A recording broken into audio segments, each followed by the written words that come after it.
In today's video, we're going to look at the IWM on a 30-minute chart. Now, the general pattern on this 30-minute chart is higher highs and higher lows.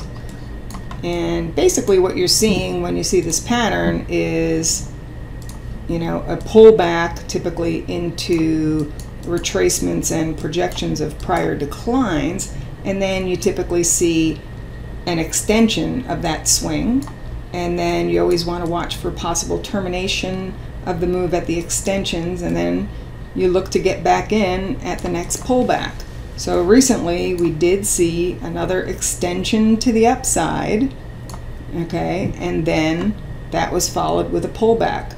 So if you want to keep the edge in the market, you don't want to be a buyer at new highs and then get all nervous here and then you puke it out. What you want to do is wait to have the edge by waiting for the actual pullback, and set up the pullback by using the projections of the prior declines, and then also the retracements of prior declines, extensions, and all that good stuff.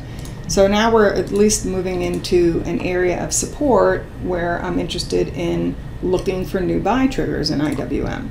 Now the first area that stands out actually comes in, let's call it the 142.10 to 142.28 area.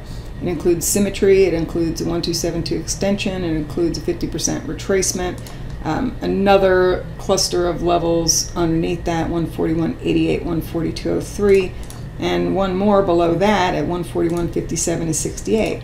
But you may say, well, how do you know which of these zones is going to hold or which one you should buy against? Well, that's why we use triggers. You wait and see if there's a trigger according to the time frame that you're trading, and if you see it, then that gives you reason to place a bet against one of these zones. That would be the first indication that it might be, worth a bet.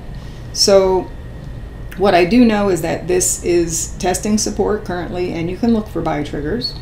I also know that if we do start to see some, that my potential upside target is going to be the 1272 extension of the swing into the zone, which means the target would be here at this 143.87 area.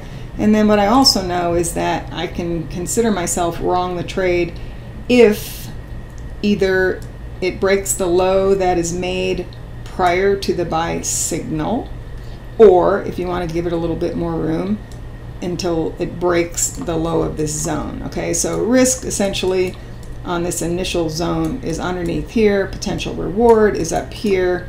So, that's decent as far as the risk reward, and this is what I'm going to be watching early next week to see if we do actually fire off some buy triggers against one of these areas, and if we do, see whether or not we get any follow through.